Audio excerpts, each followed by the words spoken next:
Trump और Biden के बीच की दूसरी और आखिरी डिबेट आज खत्म हो गई और ये डिबेट सरप्राइजिंगली बहुत ही सोबर रही, शालीन रही।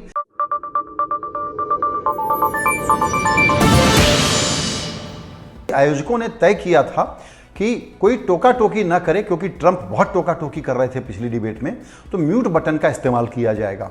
इस वजह से सलाहकारों ने ट्रंप को पहले से ही बोल रखा था कि आज आप थोड़ा सा वेल बिहेव्ड रहिएगा। दरअसल वो अपने नेचुरल सेल्फ में रहते और टोका टाकी करते तो शायद उनकी इमेज और बिगड़ जाती। तो दरअसल म्यूट का बटन जो है आज ट्रंप को एक बेहतर लाइट में प्रोजेक्ट करने के काम आ गया।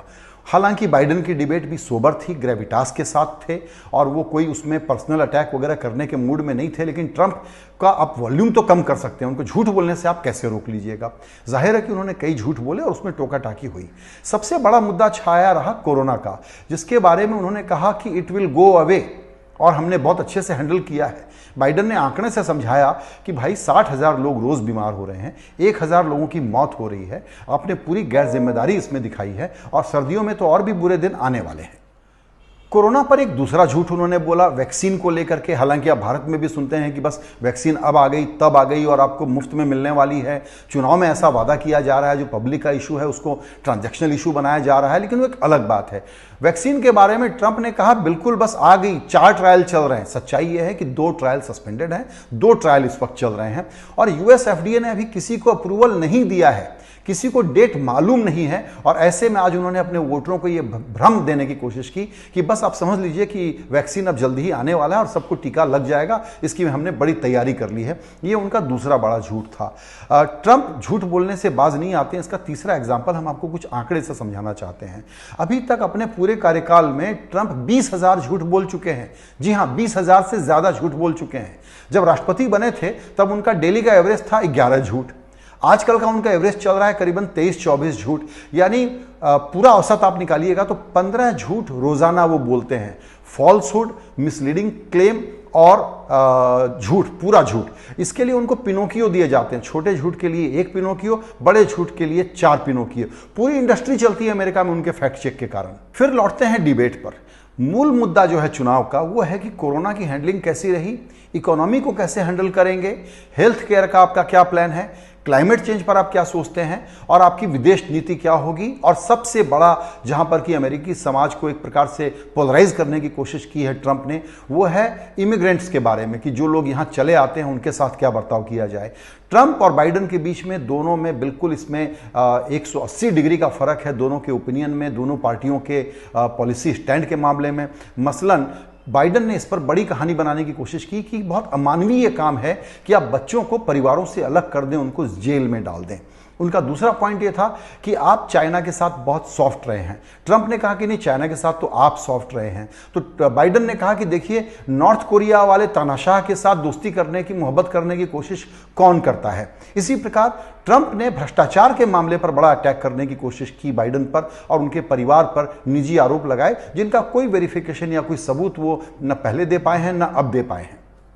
यहां पर बाइडेन ने भी जवाब में एक पर्सनल आरोप को दोहराया। पिछले दिनों न्यूयॉर्क टाइम्स ने ट्रंप के टैक्स रिटर्न निकाले और उसके बेसिस पे ये बताया कि ट्रंप साहब का तो चाइना के बैंक में अकाउंट है जो सीक्रेट था, जिसकी जानकारी पब्लिक में नहीं है, क्योंकि वो अपना टैक्स रिटर्न पब्लिक से शेयर नहीं कर रहे हैं।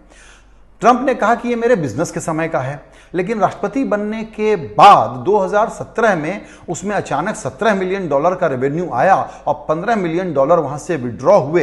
ये न्यूयॉर्क टाइम्स का खुलासा था। तो बाइडेन ने कहा कि चाइना के साथ, रशिया के साथ, यूक्रेन के साथ आपके जो संबंध हैं उसमें काफी भ्रष्टाचार है और उसमें काफी गलत चीजें हो रही हैं। जवाब में ट्रंप ने भी यही कहा कि आप, आपका बेटा, आपके भाई चाइना और यूक्रेन और रशिया से पता नहीं कितने पैसे बनाते हैं। हालांकि इनका कोई सबूत वो पहले भी न दे पाए थे, ना आज वो दे पाए इस चर्चा में। तो दरअसल कुल मिलाकर के हिसाब लगाएं इस डिबेट का तो ये निकला कि इसमें कोई नया ट्विस्ट नहीं आया जिससे कि पब्लिक ओपिनियन में कोई बड़ा बदलाव आ जाए।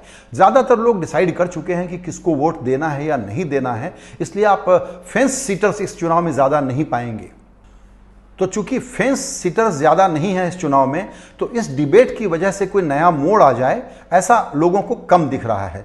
लोगों का कहना है कि देखिए, ट्रंप के झूठ को अगर छोड़ दिया जाए तो आज ट्रंप पर चूंकि लगाम लगाई गई तो वो थोड़ा बेहतर छवि लेकर के सामने आए, बाइडन भी उनसे बेहतर आए, ये ओपिनियन लोगों का आ रहा है। अमेरिका की जो ऑब्जर्वर्स हैं वो ये बात कह रहे हैं। जो अभी तक के ओपिनियन पोल हैं उन पर एक नजर डालें तो उसमें यह है कि ट्रंप और बाइडन के बीच में पॉपुलर वोट में करीब करीब 9% 10% का गैप है। पहले से यह गैप थोड़ा नैरो हुआ है। जो ट्रंप के बारे में एनालिसिस करते हैं उनका कहना है कि देखिए, ये चुनाव के डेटा बहुत मिसलीडिंग हो सकते हैं। इन ओपिनियन पोल के डेटा मिसलीडिंग इसलिए हो सकते हैं कि 2016 में भी ट्रंप को हारा हुआ बता रहे थे, वो जीत गए। ऐसा क्यों होता है? क्योंकि इलेक्टोरल कॉलेज की जो वोटिंग है उसके आधार पर चुना जाता है अमेरिका का राष्ट्रपति, और वहां पर अभी बहुत सारे पेचीदगियां हैं जिनके कारण अभी कोई एक प्रिडिक्शन दे देना कि ट्रंप हार गए, ये भी थोड़ा जल्दबाजी होगी। खास करके कुछ स्विंग स्टेट ऐसे हैं जहां 1-2% का फर्क है, बाइडन आगे हैं, कहीं वहां बाजी पलट गई तो ट्रंप इस चुनाव को निकाल भी सकते हैं। यह भी कमेंट्री पर ध्यान रखने की जरूरत है। जहां तक भारत और भारतीयों का सवाल है तो ट्रंप ने आज एक बड़ा फाउल और खेला। क्लाइमेट चेंज की बात करते वक्त उन्होंने ये कहा कि भारत पूरी दुनिया में कचरा फैला रहा है, रशिया और चाइना के अलावा। Look at Russia, look at India, it's filthy. आपको याद होगा पिछली डिबेट में भी उन्होंने कहा था कि कोरोना के मामले में भारत का परफॉर्मेंस तो वर्स रहा है, अमेरिका से बहुत खराब रहा है, ब्राजील का भी बहुत खराब रहा है। आज जब उन्होंने ये कहा कि इंडिया फिल्द स्प्रेड कर रहा है, India is spreading field all around, तो इस बात का जाहिर है कि हिंदुस्तानी लोग चर्चा करेंगे, इसका बुरा भी मानेंगे। और ये तब है जब आपको याद होगा कि ट्रंप कोरोना के बीच में रोक लगाने के पहले अमेरिका में भारत आए थे 24 फरवरी को, और उसके बाद यहां पर कोरोना की कहानी बढ़ना शुरू हुई थी। इसको भी भूलना नहीं चाहिए।